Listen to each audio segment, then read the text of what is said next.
नमस्ते। आज हम देखेंगे कि करवा चौथ का व्रत क्यों किया जाता है। बहुत साल पहले एक विलेज में एक साहूकार रहता था। उसके 7 बेटे और एक बेटी थी। जैसे ही वो बेटी अपने मायके आई, उस टाइम पे करवा चौथ का समय आया।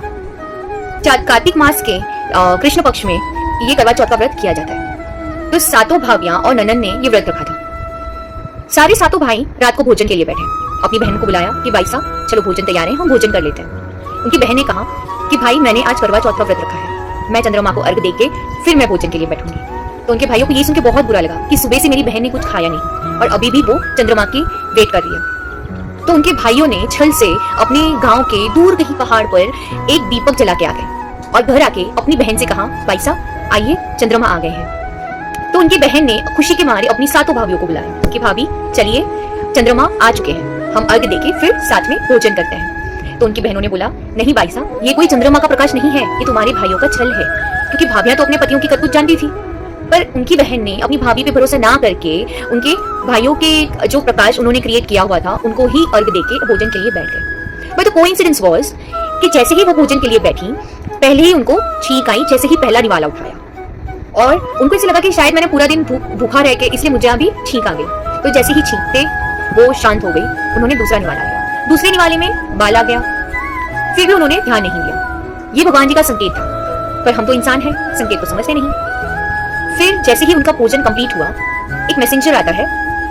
जैसे पुराने जमाने में मैसेंजर्स हुआ करते थे कि घोड़े पे सवार होके एक मैसेंजर आता था, इंसान खुद मैसेजेस पहुंचाता था। तो एक मैसेंजर आता है और इनको बोलता है कि आपके पति की हालत बहुत नाजुक है और आपको तुरंत ससुराल बुलाया है। तो ये सुनते ही इनकी बेटी, साहूकार की बेटी तैयार हो जाती है अपने ससुराल जाने के लिए। ये सब सुन के उसकी मम्मी उनके लिए साड़ी निकालती है। पहले के जमाने में जैसे पिटारे से साड़ी निकालते थे बेटियों के लिए, तो पिटारा जैसे साड़ी का खोला, उनमें सिर्फ काली और सफेद साड़ी आती थी। तो ये प्रोसेस चलता गया। उन्होंने बहुत बार ट्राई किया कि मैं अच्छी सी साड़ी निकाल के अपनी बेटी को दूं, पर उसकी बेटी भी ससुराल जाने की जल्दी में थी।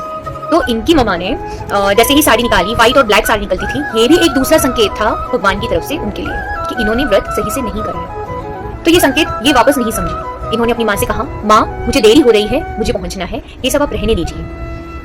फिर वो ससुराल जाने के लिए निकलते हैं। उनकी मम्मा बोलते हैं कि बेटा जो भी आपको रास्ते में मिलता है सबको प्रणाम करते हुए जाना।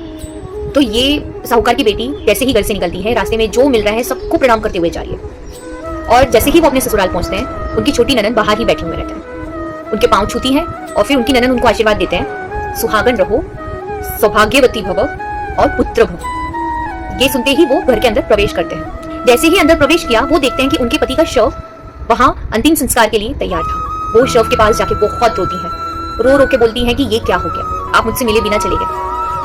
और जैसे ही शमशान जाने के लिए गांव के लोग वो शव को ले रहे थे, ये बोलती है कि मैं लेके जाने नहीं दूंगी। फिर बहुत मनाने के बाद बोलती है कि मैं भी शमशान साथ में चलूंगी। तो ये भी उनके शव के साथ शमशान जाती है। जैसे ही शव को जलाने की तैयारी हो जाती है, ये फिर भी थोड़ी सी मेंटली डिस्टर्ब होके वो बोलती है कि मैं अपने पति को जलाने नहीं दूंगी। फिर गांव वालों के बहुत समझाने के बाद भी साहूकार की बेटी बिल्कुल नहीं समझती। फिर गांव वाले डिसाइड करते हैं कि हम इसे यहीं पे एक झोपड़ा बना के देते हैं और हम यहाँ से प्रस्थान करते हैं। तो साहूकार की बेटी ने वो शव अपने झोपड़े में रखा और पूरा साल जितनी भी चौथ आती है, चौथ माता की वो व्रत रखते हैं और चौथ माता को प्रे करते हैं कि मेरे प्रति के प्राण वापस आ जाए, और चौथ माता का दीपक भी जलाते हैं। जैसे ही दिन चलते गए, वापस कार्तिक मास का कृष्ण पक्ष आता है और करवा चौथ आ चुका है।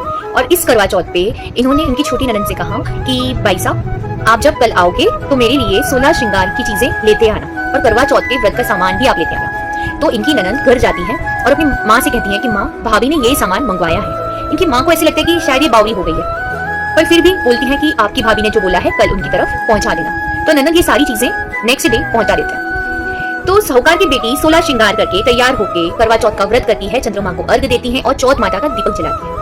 और जैसे ही इनका व्रत पूरा होता है, चौथ माता इनको प्रसन्न होके आशीर्वाद देने आती है। चौथ माता आते ही बोलते हैं करवा लो करवा लो, करवा लो। इसका मतलब है कि बेटा करवा चौथ का कोई आशीर्वाद तुम मानो, मैं प्रसन्न हुई। तो वैसे ही साहूकार की बेटी माता के पैर पकड़कर बोलती है कि मेरे पति के प्राण लगा दो। चौथ माता बोलती है आपको तो व्रत से ज्यादा, अपने पति से ज्यादा भोजन का बहुत स्वाद लेना था, भोजन आपको बहुत इंपॉर्टेंट था, इसीलिए इनके प्राण चले गए। अब मुझे मेरा समय जाने का हो चुका है, मुझे जाना है। तो साहूकार की बेटी बोलती है नहीं माते, मैं आपके पैर तब तक नहीं छोड़ूंगी जब तक आप मेरे पति के प्राण नहीं लौटाते। और जैसे ही बहुत मना करने के बाद भी बेटी नहीं सुनती, साहूकार की बेटी बिल्कुल नहीं मानी, अपनी जिद पे थी। तो माता ने बोला, क्या तुम मुझे अपनी श्रृंगार की, सुहागन की निशानियां दे सकती हो? तो साहूकार की बेटी बोलती है, अपने पति के लिए मैं अपनी जान तक दे सकती हूँ। फिर इन्होंने माता ने अपने सिंदूर, अपना थोड़ा सा सिंदूर लिया, अपनी मेहंदी थोड़ी सी ले ली और अपनी काजल थोड़ी सी निकाल दी और ये साहूकार की बेटी के पति के मुंह में खिला दिया। और जैसे ही ये खिलाते हैं, उनके आशीर्वाद से उनके पति जिंदा हो जाता है।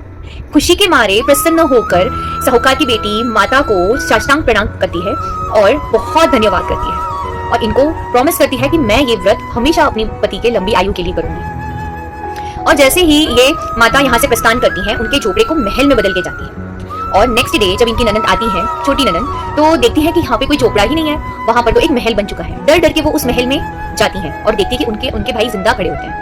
और उनकी साहूकार की बेटी प्रसन्न होकर उनकी छोटी ननद से बोलती है, भाई साहब देखो आपके भाई लौट आए, भाई साहब देखो आपके भाई लौट आए। और जैसे ही खुशी के मारे वे इनकी ननद से बोलते हैं कि आप कल माता के साथ बैंड बाजा लेके मुझे लेने आना, बाजते गाजते हम दोनों को यहाँ से ले जाना, हम आपके साथ रहेंगे। तो इनकी माँ को तो विश्वास नहीं होता कि ये सब कैसे हुआ। जैसे ही अगले दिन वो उस महल में पहुंचते हैं तो वहां पे देखते हैं कि उनका बेटा सही में जिंदा खड़ा रहता है। तो उनकी माँ उनके बहू को बहुत ज्यादा धन्यवाद देती है, उनके पैर पकड़ के बोलती है कि मैंने तो अपने बेटे को 1 साल पहले ही मरा हुआ एक्सेप्ट कर लिया था, पर ये तुम्हारा व्रत है, ये तुम्हारी श्रद्धा है जो आज मेरा बेटा वापस लौट आया। तो ये व्रत हम अपने पति की लंबी आयु के लिए करते हैं। और इस व्रत में जब आप करवा चौथ की पूजा करते हैं, पूरा दिन निर्जल आप रहते हैं और ये व्रत आपको गेहूं के 13 दाने हाथ में पकड़ के सुनना है और ये दाने आप जो भी लोटा पानी का लेते हैं उसमें डाल के आप चंद्रमा को अर्घ दे सकते हैं, एक्चुअली देना है। और अपने करवे को, अपना जो करवा है उसमें थोड़े से गेहूं, थोड़ी सी दक्षिणा और एक फल के साथ अपनी सासू माँ का आशीर्वाद लेना है और ये अपनी सासू माँ को दे देना है। और ये आप अपने घर के भोजन में भी डाल के यूज कर सकते हैं। इससे आपके घर में समृद्धि आएगी और बहुत सारी लक्ष्मी का प्रस्थान होगा और घर में सारे लोगों को माँ करवा का आशीर्वाद मिलेगा। ओम नमः शिवाय।